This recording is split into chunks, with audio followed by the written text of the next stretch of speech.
Friend, स्वागत करते हैं आपके अपने यूट्यूब चैनल लक्ष्य अकादमी प्रयागराज में। जैसे कि आज हम क्लास शुरू करने जा रहे हैं फर्स्ट क्लास 7 की, जिसमें हम आज मैथ पढ़ेंगे। मैथ का फर्स्ट चैप्टर है परमेय संख्याएं, जिसमें परमेय संख्याएं में हम कुछ बेसिक चीज़ सीखने जा रहे हैं। सबसे पहले उसको सीख लेते हैं, तब हम एक्सरसाइज कराते हैं। तो चलते हैं, देखते हैं। यहाँ पे देखते हैं, देखिए यहाँ पे पहला क्या है, परमेय संख्या रेशनल नंबर होता है। तो इससे पहले रेशनल नंबर से जानने से पहले जो परमेय संख्याएं हैं, इससे पहले हम कुछ बेसिक चीज़ जान लेते हैं क्या होता है। तो पहला बेसिक चीज़ क्या है, वास्तविक नंबर। वास्तविक नंबर यहाँ देखते हैं, फर्स्ट यहाँ लिख देते हैं कुछ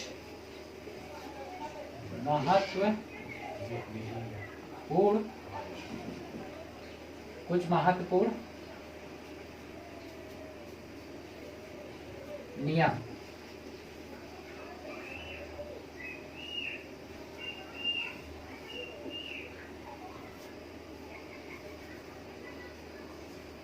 तो पहला क्या होता है, वास्तविक नंबर होता है। इसमें सबसे पहले हम प्राकृतिक संख्या के बारे में जानते हैं।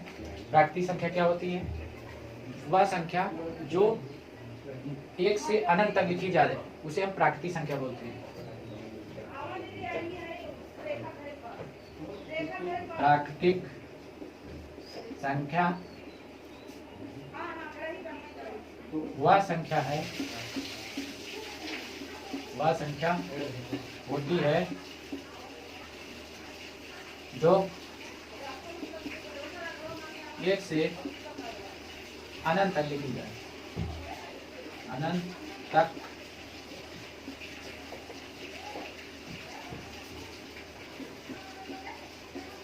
तक लिखी जाए।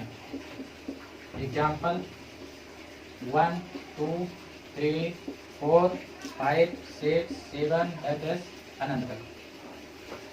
ये हमारी प्राकृतिक संख्या हो गई। दूसरी पूर्ण संख्या। पूर्ण संख्या मतलब होल नंबर।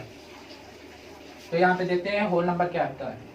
इसमें देखते हैं पूर्ण संख्याएं क्या होती है। पूर्ण संख्याएं वही संख्याएं होती है जो हमारी संख्या 0 से शुरू होते हैं, 0 से अनंत तक होती है संख्याएं। वही संख्याएं हमारी कौन सी संख्या होती है, पूर्ण संख्याएं। तो इसमें देखते हैं एग्जाम्पल क्या होती है। जैसे यहाँ पे 0 1 2 3 4 5 6 10 अनंत तक होती है। केवल इसमें 0 लगाया जाता है, बाकी वही प्राकृतिक संख्याएं ही होती है। तो इसमें देखते हैं और पूर्णांक संख्याएं क्या होती है। तो देखते हैं तीसरा नंबर क्या है, पूर्णांक संख्याएं। अब पूर्णांक संख्याएं वे संख्याएं होती है जिनमें ऋणात्मक और धनात्मक दोनों संख्याएं होती है, और प्लस उसमें 0 भी होता है। तो इसमें देखते हैं क्या होता है। जैसे यहाँ पे एग्जाम्पल समझते हैं। पूर्णांक संख्याएं क्या होगी, -1 -2 -3 -4 -5 इनफिनिटी तक ये भी होगा। उसके बाद क्या आएगा, 0 फिर +1 +2 +3 +4 +5 10 अनंत तक होती है। इसको हम एक रेखा पर सीख लेते हैं कैसे बनाया जाता है। देखिए पूर्णांक संख्या इस पे दर्शाया जाता है। पूर्णांक संख्याएं वे संख्याएं होती हैं जो संख्याएं धनात्मक और ऋणात्मक दोनों होती हैं। इसमें 0 साथ में भी जाता है। तो यहाँ पे देखते हैं, देखिए बाएं तरफ ये हमारा दाहिना है, ये बायां है। तो दाहिनी तरफ क्या रहता है, धनात्मक मतलब क्या रहेगा, पॉजिटिव। बाएं तरफ क्या रहेगा, निगेटिव ऋणात्मक। बाएं तरफ क्या रहेगा, ऋणात्मक। अब देखते हैं यहाँ पे क्या रहेगा, धनात्मक, यहाँ पे ऋणात्मक। लेकिन इसको क्या बोलते हैं, धन पूर्णांक बोलते हैं। इसको एक क्या बोलते हैं, एक नाम से धन पूर्णांक। इसको धन पूर्णांक बोलते हैं, इसको ऋण पूर्णांक बोलते हैं। ऋण पूर्णांक, इसको ऋण पूर्णांक बोलते हैं। तो यहाँ पे धन पूर्णांक हम नंबर दर्शाते हैं, जैसे 1 2 3 4 5 6 7 8 9। यहाँ पे फिर ऋणात्मक नंबर लेते हैं, -1 -2 -3 -4 -5 -6 -7 -8 10। तो ये हमारा क्या हो गया, पूर्णांक संख्याएं हो गई। पूर्णांक संख्याएं ऐसी संख्याएं होती है जो ऋणात्मक और धनात्मक साथ में 0 भी दिया रहता है। दाहिने तरफ धनात्मक, बाएं तरफ ऋणात्मक। धनात्मक को क्या कहते हैं, एक नाम से जाना जाता है धन पूर्णांक, और ऋणात्मक को ऋण पूर्णांक के नाम से जाना जाता है। तो ये हमारी पूर्णांक संख्या होगी। अगली क्या है, परिमेय संख्या है। तो परिमेय संख्या के बारे में हम सीखते हैं। परिमेय संख्या क्या होती है, देख रहे हैं। परिमेय संख्याएं वह संख्या होती है जिसे P और Q के रूप में लिखते हैं। P अपन Q के रूप में लिखा जाता है, के रूप में लिखा जाता है। ये हमारी परिमेय संख्या है। परिमेय संख्या को P और Q के रूप में लिखा जाता है, लेकिन यहाँ पे Q does not equal to 0, इसको क्या पढ़ा जाता है, डज नॉट इक्वल टू 0। मतलब इसका मतलब ये होता है कि हमारा Q 0 नहीं होना चाहिए। P 0 हो जाए लेकिन Q 0 नहीं होना चाहिए, क्योंकि ये प्राकृतिक संख्या जो परिमेय संख्याएं हैं उसे P और Q के रूप में लिखा जाता है। अब यहाँ पे देखते हैं कि P के स्थान पर हम कुछ भी नंबर रख सकते हैं। यहाँ पे 1 भी रख सकते हैं, 2 रख सकते हैं, 3 रख सकते हैं, 4 रख सकते हैं, 5 रख सकते हैं, 0 भी रख सकते हैं। लेकिन Q बराबर 1 रख सकते हैं, 2 रख सकते हैं, 3 रख सकते हैं, 4 रख सकते हैं, लेकिन 0 नहीं रख सकते हैं, क्योंकि यह हमारी इस नियम के खिलाफ हो जाएगा। इसलिए यहाँ पे अब जो परिमेय संख्याएं हैं उसे P और Q के रूप में लिखा जाता है। Q does not equal to 0, हमारा Q कभी भी 0 नहीं होना चाहिए। जैसे एक एग्जाम्पल समझते हैं कि परिमेय संख्या का एग्जाम्पल लेते हैं। परिमेय संख्या का एग्जाम्पल जैसे यहाँ पे देखते हैं -3/2, इसे P और Q के रूप में लिखा जाता है। P अपन Q लिख दिए, ये परिमेय संख्याएं हैं। +4/2 परिमेय संख्याएं हैं। -3/2 परिमेय संख्याएं हैं। 0/2 परिमेय संख्याएं हैं। 3/4 परिमेय संख्याएं हैं। लेकिन यहाँ पे अगर हम ये कर दिया जाए 0/0 कर दिया जाए तो ये क्या हो जाएगी, ये परिमेय संख्या नहीं होती, क्योंकि 0 Q का मान हमें 0 नहीं रखना है। इसलिए यहाँ पे ध्यान देना चाहिए कि परिमेय संख्या में 0 भी एक परिमेय संख्या है, लेकिन Q का मान हमेशा 1 या 2 ऐसी प्राकृतिक संख्या रखो जो यहाँ पे सेटिस्फाई हो जाए। यही हमारी क्या होती है, परिमेय संख्या है।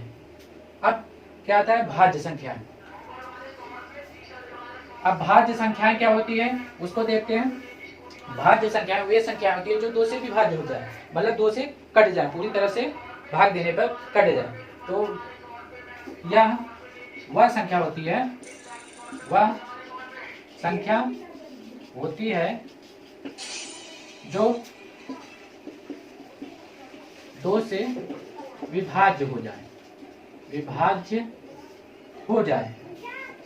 विभाज्य मतलब भागफल पूरी तरह से 2 से कट जाए। जैसे हम एग्जांपल लेते हैं यहाँ पे, जैसे यहाँ पे भाज्य संख्या का एग्जांपल लेते हैं। 2 हो गया, 4 हो गया, 8 हो गया, 10 हो गया, 20 हो गया, 22 हो गया, 24 हो गया। ये सभी क्या है, भाज्य संख्या है। क्यों भाज्य संख्या है, क्योंकि 2 से भाग देने पर ये पूरी तरह से विभाज्य हो जाएंगी। और यह एक सम संख्याएं हैं। या क्या है, एक सम संख्या भी है। अब सम संख्या किसे कहते हैं ये भी जानते हैं हम। सम संख्या वे संख्या होती है जो 2 से भी भाग देने पर पूरी तरह से कट जाए, वो भी सम संख्याएं होती है। भाज्य संख्या और सम संख्या एक ही होती है, एक प्रकार का समझो कि यहाँ पे 2, 4, 8, 10, 12, 22, 24 कोई भी संख्या हो, 2 से डिवाइड करेंगे, 4 से डिवाइड करेंगे, 8 से डिवाइड करेंगे, 10 से डिवाइड करेंगे, ये सभी संख्या हमारे 2 से डिवाइड करेंगे तो कट जाएंगे पूरी तरह से। तो ये सम संख्या है। अभाज्य संख्या क्या होती है, अब देखते हैं। अभाज्य संख्या वे संख्या होती है जो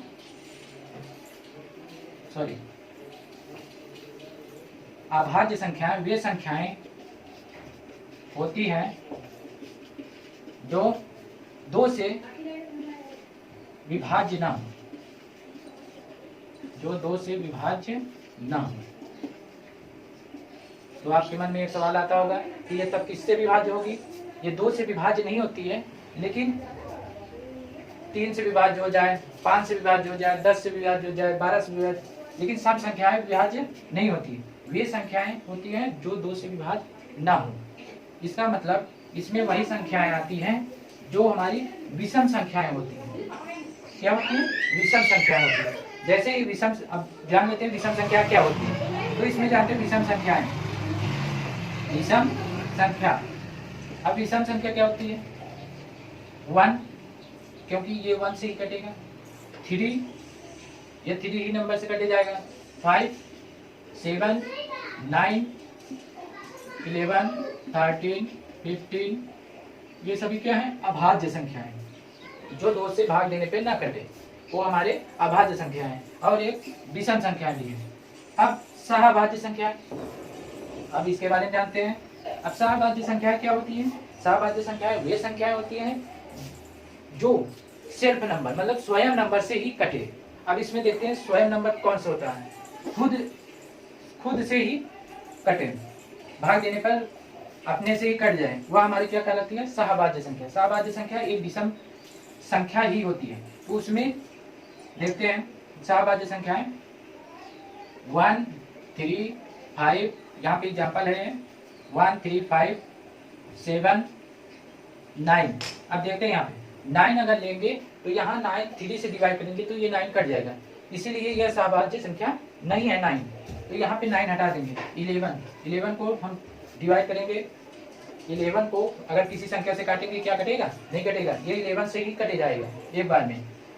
और यहाँ पे अगर 15 हम ले लिए, पहले 30 लेंगे तो उसमें कितने से 30 को डिवाइड करेंगे तो ये 1 ही बार में जाएगा, 30 से ही कटे जाएगा। 15 लेंगे, फिर देखते हैं यहाँ पे देखो 15 मतलब 15 को अगर यहाँ पे हम डिवाइड करेंगे, ये 3 से डिवाइड चला जाएगा, तो ये हमारा सहभाज्य संख्या नहीं होगी, क्योंकि इसमें हम क्या बताएं? सहभाज्य संख्या वही संख्या हो जाती है जो स्वयं से कटे, मतलब खुद ही नंबर से अपना ये कटे भाग देने पर, तो वो हमारी क्या होती है? सहभाज्य संख्या। अब यहाँ पे हम 17, 19, 23, 29, 31 ऐसे ऐसे हमारी कई संख्याएं होती हैं, ठीक है? ये सहभाज्य संख्या होती है। तो ये फिर से हम रिवीजन करते हैं।